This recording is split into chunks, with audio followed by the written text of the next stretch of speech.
ओम श्री दुर्गाये नमो नमः। श्री दुर्गा सप्तशती एकादशोऽध्यायः। देवताओं द्वारा देवी की स्तुति तथा देवी द्वारा देवताओं को वरदान। ध्यानम। मैं भुवनेश्वरी देवी का ध्यान करता हूँ। उनके श्री अंगों की आभा प्रभात काल के सूर्य के समान है और मस्तक पर चंद्रमा का मुकुट है। वे उभरे हुए स्तनों और 3 नेत्रों से युक्त हैं।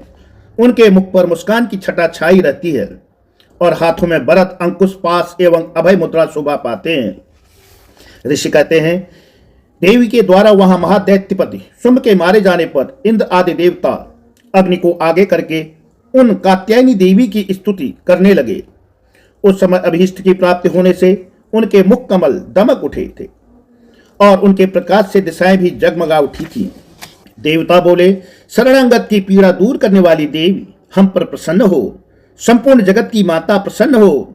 विश्वेश्वरी, विश्व की रक्षा करो। देवी, तुम ही चराचर जगत की अधीश्वरी हो। तुम इस जगत का एकमात्र आधार हो, क्योंकि पृथ्वी रूप में तुम्हारी स्थिति है। देवी, तुम्हारा पराक्रम अलंघनीय है। तुम ही जल रूप में स्थित होकर संपूर्ण जगत को तृप्त करती हो। तुम अनंत बल संपन्न वैष्णवी शक्ति हो। इस विश्व का कारणभूता परामाया हो। देवी, तुमने इस जगत को मोहित कर रखा है। तुम ही प्रसन्न होने पर इस पृथ्वी पर मोक्ष की प्राप्ति कराती हो। देवी, संपूर्ण विद्याएं तुम्हारे ही भिन्न भिन्न स्वरूप हैं। जगत में जितनी स्त्रियां हैं वे सब तुम्हारी ही मूर्तियां हैं। जगदम्ब, एकमात्र तुमने ही इस विश्व को व्याप्त कर रखा है। तुम्हारी स्तुति क्या हो सकती है। तुम तो स्तवन करने योग्य पदार्थों से परे एवं पराबाणी हो। जब तुम सर्वस्वरूपा देवी स्वर्ग तथा मोक्ष प्रदान करने वाली हो, तब इसी रूप में तुम्हारी स्तुति हो गई। तुम्हारी स्तुति के लिए इससे अच्छी उक्तियां और क्या हो सकती है। बुद्ध रूप से सब लोगों के हृदय में विराजमान रहने वाली तथा स्वर्ग एवं मोक्ष प्रदान करने वाली नारायणी देवी हो, तुम्हें नमस्कार है। कला, काष्ठा आदि के रूप में क्रमशः परिणाम अवस्था परिवर्तन की ओर ले जाने वाली तथा विश्व का उपसंहार करने में समर्थ नारायणी, तुम्हें नमस्कार है। नारायणी, तुम इस प्रकार का मंगल प्रदान करने वाली मंगलमयी हो, कल्याणदायिनी शिवा हो, सब पुरुषार्थों को सिद्ध करने वाली शरणागत वत्सला, 3 नेत्रों वाली एवं गौरी हो, तुम्हें नमस्कार है। तुम सृष्टि पालन और संहार की शक्तिभूता सनातनी देवी, गुणों का आधार तथा सर्वगुणमयी हो। नारायणी, तुम्हें नमस्कार है। शरण में आए हुए दीनों एवं पीड़ितों की रक्षा में संलग्न रहने वाली तथा सबकी पीड़ा दूर करने वाली नारायणी देवी, तुम्हें नमस्कार है।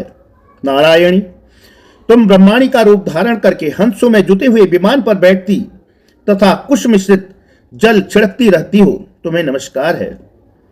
माहेश्वरी रूप से त्रिशूल, चंद्रमा एवं सर्प को धारण करने वाली तथा महान वृषभ की पीठ पर बैठने वाली नारायणी देवी, तुम्हें नमस्कार है। मोरों और मृगों से घिरी रहने वाली तथा महाशक्ति धारण करने वाली कौमारी रूप धारिणी निष्पापे नारायणी, तुम्हें नमस्कार है। शंख, चक्र, गदा और शांग धनुष उत्तम आयुधों को धारण करने वाली वैष्णवी शक्ति रूपा नारायणी, तुम प्रसन्न हो, तुम्हें नमस्कार है। हाथ में भयानक महाचक्र लिए और दाढ़ों पर धरती को उठाए 12 ही रूप धारिणी कल्याणमयी नारायणी, तुम्हें नमस्कार है। भयंकर नत्स्य रूप से दैत्यों के वध के लिए उद्योग करने वाली तथा त्रिभुवन की रक्षा में संलग्न रहने वाली नारायणी, तुम्हें नमस्कार है। मस्तक पर किरीट और हाथ में महावज्र धारण करने वाली, सस नेत्रों के कारण उद्दीप्त दिखाई देने वाली और वृतासुर के प्राणों का अपहरण करने वाली इंद्र शक्ति रूपा नारायणी देवी, तुम्हें नमस्कार है। शिवदूती रूप से दैत्यों की महती सेना का संहार करने वाली, भयंकर रूप धारण तथा विकट गर्जना करने वाली नारायणी, तुम्हें नमस्कार है। दाढ़ों के कारण विकराल मुख वाली, मुंडमाला से विभूषित मुंडमर्दनी चामुंडा रूपा नारायणी, तुम्हें नमस्कार है। लक्ष्मी, लज्जा, महाविद्या, श्रद्धा, पुष्टि, स्वधा, ध्रुवा, महारात्रि तथा महाअविद्या रूपा नारायणी, तुम्हें नमस्कार है। मेधा, सरस्वती, वरा, श्रेष्ठा, भूति, ऐश्वर्य रूपा बाभ्रवी भूरे रंग की अथवा पार्वती, तामसी, महाकाली, नियता, संयम परायणा, तथा ईशा सबकी अधीश्वरी रूपिणी नारायणी तुम्हें नमस्कार है। सर्वस्वरूपा सर्वेश्वरी तथा सब प्रकार की शक्ति से संपन्न दिव्य रूपा दुर्गे देवी, सब भयों से हमारी रक्षा करो, तुम्हें नमस्कार है। कात्यायनी, यह 3 लोचनों से विभूषित तुम्हारा सौम्य मुख सब प्रकार के भयों से हमारी रक्षा करे, तुम्हें नमस्कार है। भद्रकाली, ज्वालाओं के कारण विकराल प्रतीत होने वाला अत्यंत भयंकर और समस्त असुरों का संहार करने वाला तुम्हारा त्रिशूल भय से हमें बचाए, तुम्हें नमस्कार है। देवी, जो अपनी ध्वनि से संपूर्ण जगत को व्याप्त करके दैत्यों के तेज नष्ट किए देता है, वह तुम्हारा घंटा हम लोगों के पापों से उसी प्रकार रक्षा करे जैसे माता अपने पुत्रों की बुरे कर्मों से रक्षा करती है। चंडिके, तुम्हारे हाथों में सुशोभित खड्ग जो असुरों के रक्त और चर्बी से चर्चित हैं, हमारा मंगल करें, हम तुम्हें नमस्कार करते हैं। देवी, तुम प्रसन्न होने पर सब रोगों को नष्ट कर देती हो और कुपित होने पर मनोवांछित सभी कामनाओं का नाश कर देती हो। जो लोग तुम्हारी शरण में जा चुके हैं उन पर विपत्ति तो आती ही नहीं। तुम्हारी शरण में गए हुए मनुष्य दूसरों को शरण देने वाले हो जाते हैं। देवी अंबिके, तुम अपने स्वरूप को अनेक भागों में विभक्त करके नाना प्रकार के रूपों से जो इस समय इन धर्मद्रोही महादैत्यों का संहार किया है, वह सब दूसरी कौन कर सकती थी। विद्याओं में, ज्ञान को प्रकाशित करने वाले शास्त्रों में तथा आदि वाक्यों वेदों में तुम्हारे सिवा और किसका वर्णन है, तथा तुमको छोड़कर दूसरी कौन ऐसी शक्ति है जो इस विश्व को अज्ञानमय घोर अंधकार से परिपूर्ण ममता रूपी गड्ढे में निरंतर भटका रही हो।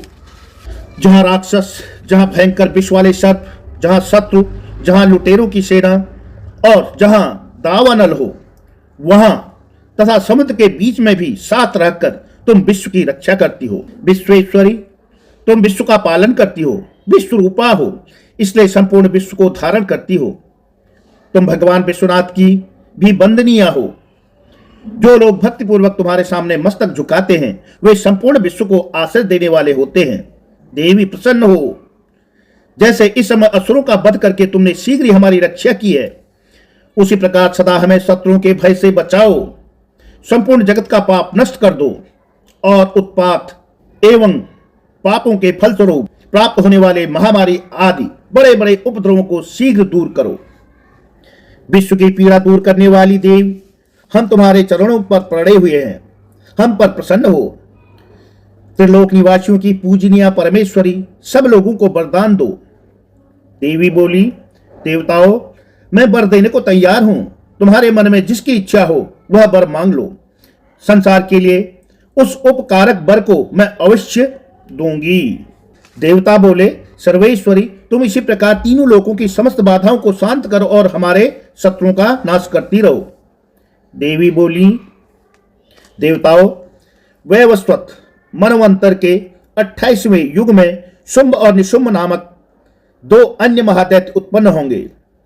तब मैं नंद गोप के घर में उनकी पत्नी यशोदा के गर्भ से अवतीर्ण हो विंध्याचल में जाकर रहूंगी और उक्त दोनों असुरों का नाश करूंगी।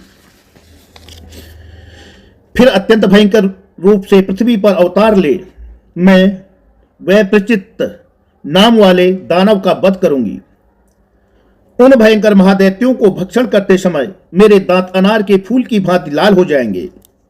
तब स्वर्ग में देवता और मृत्युलोक में मनुष्य सदा मेरी स्तुति करते हुए मुझे रक्त दंतिका कहेंगे। फिर जब पृथ्वी पर 100 वर्षों के लिए वर्षा रुक जाएगी और पानी का अभाव हो जाएगा, उस समय मुनियों के स्तवन करने पर मैं पृथ्वी पर अयोनिजा रूप में प्रकट होऊंगी और 100 नेत्रों से मुनियों को देखूंगी। अतः मनुष्य शताक्षी इस नाम से मेरा कीर्तन करेंगे। देवताओं, उस समय मैं अपने शरीर से उत्पन्न हुए शाकुं द्वारा समस्त संसार का भरण पोषण करूंगी। जब तक वर्षा नहीं होगी तब तक वे शाक ही सबके प्राणों की रक्षा करेंगे। ऐसा करने के कारण पृथ्वी पर शाकंभरी नाम से मेरी ख्याति होगी। उसी अवतार में मैं दुर्गम नामक महादैत्य का वध भी करूंगी। इससे मेरा नाम दुर्गा देवी के रूप से प्रसिद्ध होगा। फिर मैं जब भीम रूप धारण करके मुनियों की रक्षा करने के लिए हिमालय पर रहने वाले राक्षसों का भक्षण करूंगी, उस समय सब मुनि भक्ति से नतमस्तक होकर मेरी स्तुति करेंगे। तब मेरा नाम भीमा देवी के रूप में विख्यात होगा। जब अरुण नामक दैत्य तीनों लोकों में भारी उपद्रव मचाएगा, तब मैं तीनों लोगों का हित करने के लिए 6 पैर वाले असंख्य भ्रमरों का रूप धारण करके उस महादैत्य का वध करूंगी। उस समय सब लोग भ्रामरी के नाम से चारों ओर मेरी स्तुति करेंगे।